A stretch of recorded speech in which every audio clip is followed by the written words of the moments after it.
La région des Hauts-de-France regorge de trésors à visiter ou à explorer. Saint-Omer, dans le département du Pas-de-Calais, est l'un de ceux-là. 11e ville la plus peuplée de son département, Saint-Omer est aussi située à la croisée de plusieurs espaces naturels d'exception.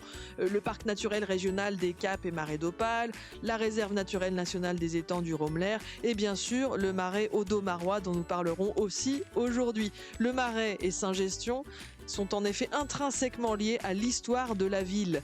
Lorsque le moine Audomar y est envoyé par Dagobert, la terre est marécageuse. Il faut la sécher, la gérer, la cultiver pour faire de Saint-Omer et ses environs une terre et une ville riches et prospères dès le Moyen-Âge. Je vous propose aujourd'hui de nous plonger dans l'histoire de Saint-Omer et du marais Audomarois et dans leur dynamisme actuel en compagnie de Claire de Crâne.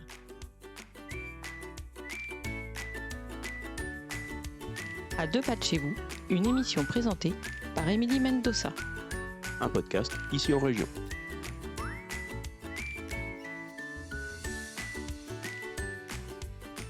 Claire de Crâne, bonjour. Bonjour Émilie. Journaliste indépendante, originaire du Nord, autrice du livre, Sites remarquables et insolites du Nord-Pas-de-Calais. Nous allons parler avec vous aujourd'hui de Saint-Omer et de ses environs, notamment les marais, car on verra que c'est intrinsèquement lié. Tout d'abord, commençons par l'histoire de la ville de Saint-Omer. De quand date sa création ? Alors, la ville de Saint-Omer, c'est une ville très ancienne. Pour la situer géographiquement, on se trouve, pour faire simple, entre l'île et la côte d'Opale. On est au cœur de l'Audomarois. Alors, l'Audomarois, c'est Saint-Omer et c'est aussi la vallée de l'Aa, les vallées de la Lys la vallée de la M. Un territoire qui est très arrosé. On a quand même beaucoup de rivières. Et donc, Saint-Omer, c'est la belle du Pas-de-Calais. C'est une cité médiévale qui a été façonnée par la foi. On raconte que dès le 7e siècle, alors effectivement, Audomar, le moine, est envoyé par Dagobert pour évangéliser la région. Et donc, effectivement, la région se couvre d'abbayes et de monastères. Et alors, à Saint-Omer, il y avait une très grande abbaye qui s'appelle l'abbaye Saint-Bertin, qui est encore au cœur de la ville, qui a été détruite à la Révolution française. Mais c'est là, finalement, le cœur de Saint-Omer. Ça a été l'une des plus vastes d'Europe avant sa destruction. Donc voilà, Saint-Omer, c'est vraiment une cité moyenâgeuse façonnée par la foi. Et puis, c'est aussi une cité marchande prospère qui a profité de sa position stratégique sur la rivière Aa, qui a été canalisée dès le XIIe siècle. Cité marchande où on faisait commerce, encore une fois, de draps. Il y avait même un port qui avait été construit à Saint-Omer, où se trouve aujourd'hui la maison du Marais. Donc on appelait ça le port au lait battu parce qu'il y avait des tanneries et donc en travaillant les peaux, ils rejetaient un liquide à base de chaux qui rendait l'eau blanche, d'où le nom de port au lait battu. Voilà, donc on reviendra sur la fameuse maison du Marais que l'on peut visiter. Et donc voilà, grande ville commerçante qui a conservé donc dans son histoire de très beaux bâtiments, une grande place, aujourd'hui place Foch, où on peut voir l'ancien hôtel de ville qu'on surnomme nous affectueusement le moulin à café, parce qu'il est très carré, et puis il a une petite coupole au-dessus, donc il a vraiment la forme d'un moulin à café. À l'intérieur, il y a un superbe théâtre à l'italienne qui a été restauré récemment. Voilà, Saint-Omer, c'est une ville qui a gardé un cachet fou.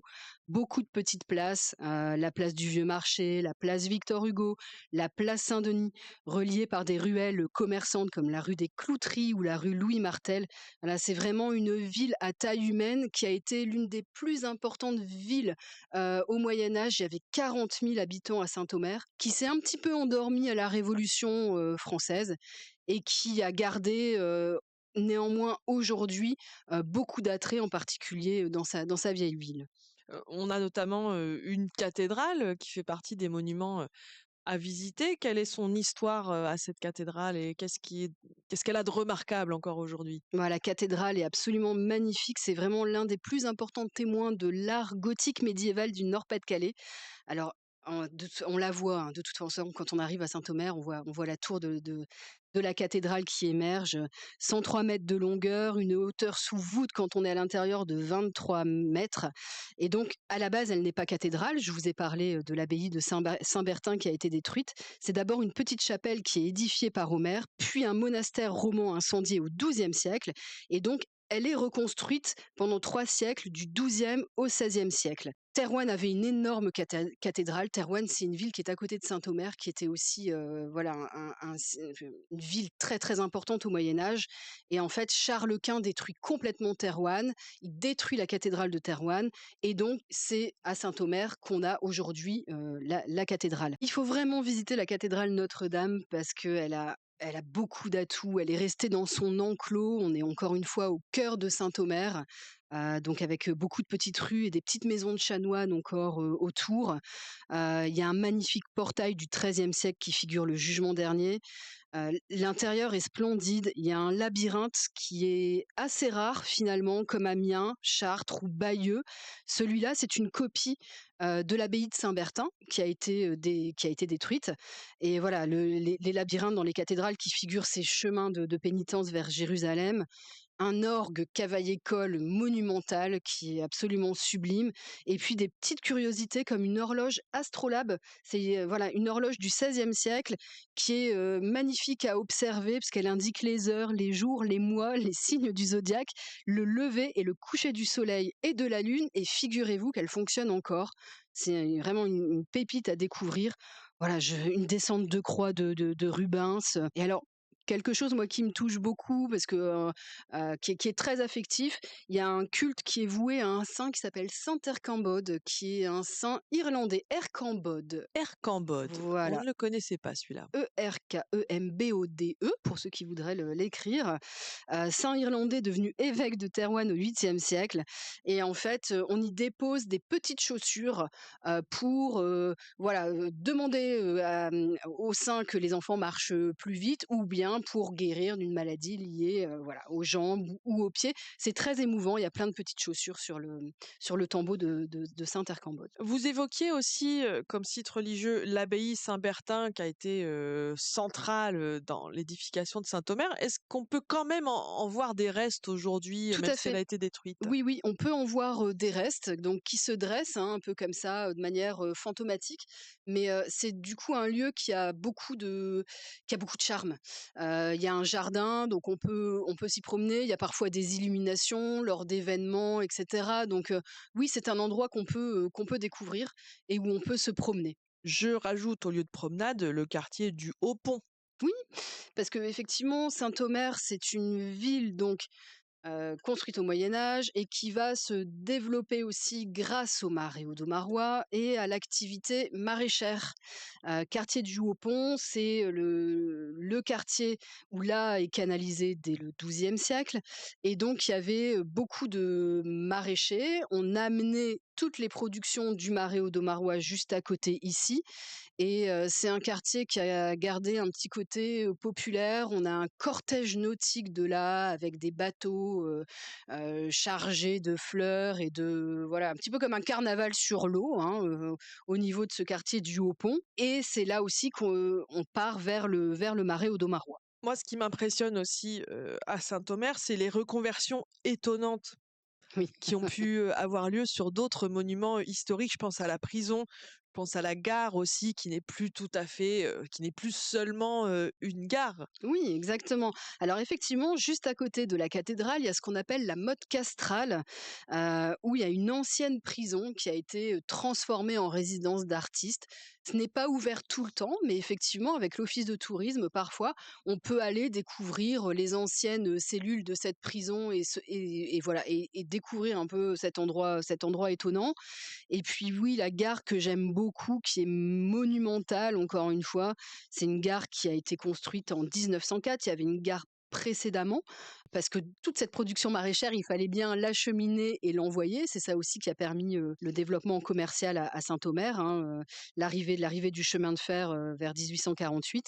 On est à 5 minutes du centre de Saint-Omer. Elle a des airs de petit château, hein, un petit château du XVIIe siècle. Elle a été classée monument historique et elle a été transformée en tiers-lieu. On l'appelle la station aujourd'hui, C'est un lieu où on peut toujours prendre le train, mais où on vient également coworker. Donc il y a des bureaux qui sont accessibles aux entrepreneurs du territoire. Moi, j'y suis déjà allée, travailler voilà, c'est un lieu très lumineux, très agréable et c'est assez amusant de travailler là. Il y a un Fab Lab où on peut créer et puis, une Microfolie aussi, un musée numérique.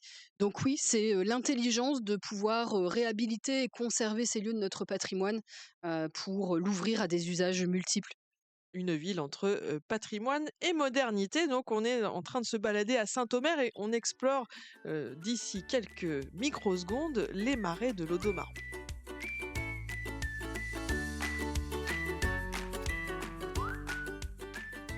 À deux pas de chez vous, un podcast ici en région.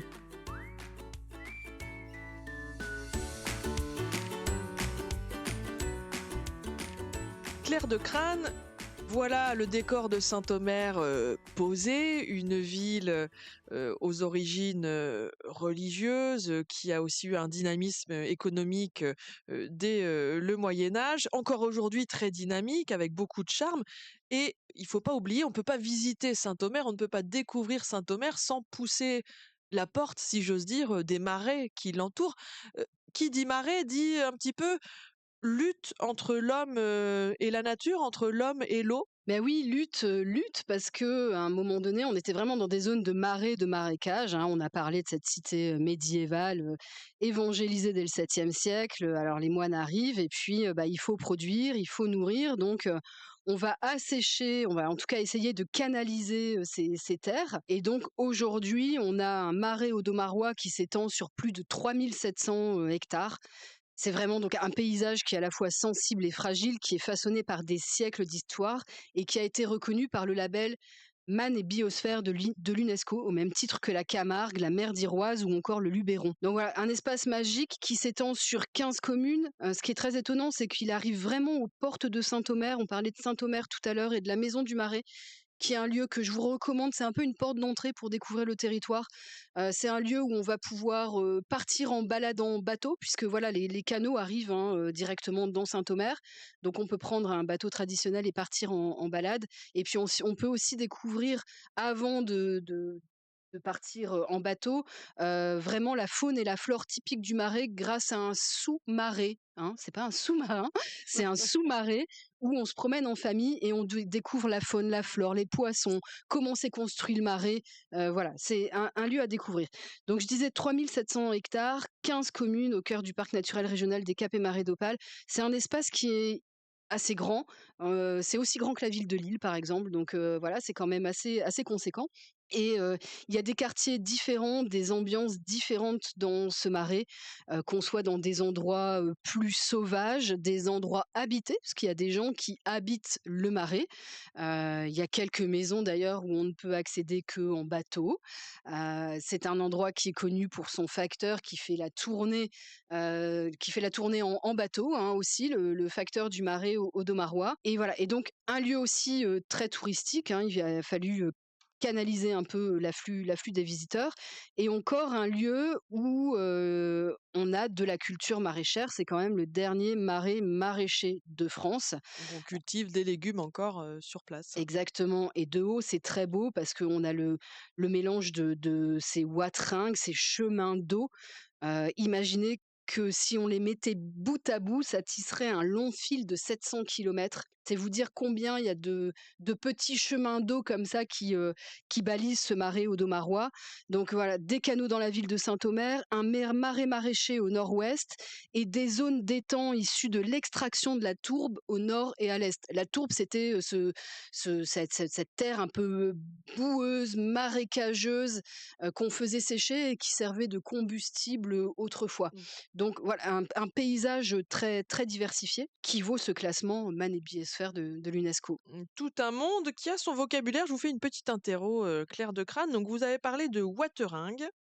Les chemins d'eau, voilà, les wateringues, ce sont les petits canaux que l'on peut prendre dans le marais audomarois. Attention, le mot suivant, l'aigre. Ah, les lègres. Alors les lègres, ce sont les bandes de terre justement entre ces canaux sur lesquels cultivent les maraîchers, en particulier le chou-fleur, la carotte, endive. Escute et bacauve. Alors, l'escute et le back-off, ce sont Donc 2 bateaux. Le Backhoe, on l'appelle un peu le tracteur du Marais. C'est le gros bateau, voilà, il pouvait porter jusqu'à 300 kilogrammes. C'est un bateau qui peut peser jusqu'à 1,5 tonnes, hein, quand même, voilà. Et puis l'escute, c'est le petit modèle, hein, c'est la mobilette du Marais pour aller dans les petits dans les petits endroits du Marais. Et c'est encore l'escute qui est et le Backhoe aussi, hein, qui sont utilisés aujourd'hui, parfois par certains maraîchers, parce que c'était très pratique quand même. Ça revient justement. Il y a eu beaucoup de bateaux modernes, hein, qui ont été utilisés. Et puis aujourd'hui, on revient un peu à l'escute et au Backhoe. Bon, faut bien le dire, surtout dans des perspectives touristiques, justement pour les balades. Quand on prend un bateau à la Maison du Marais, on part dans ces bateaux en bois de chêne traditionnels qui sont faits d'ailleurs par une famille du territoire, la famille Collin, ce sont les faiseurs de bateaux. Ça, c'est une visite que je vous recommande absolument.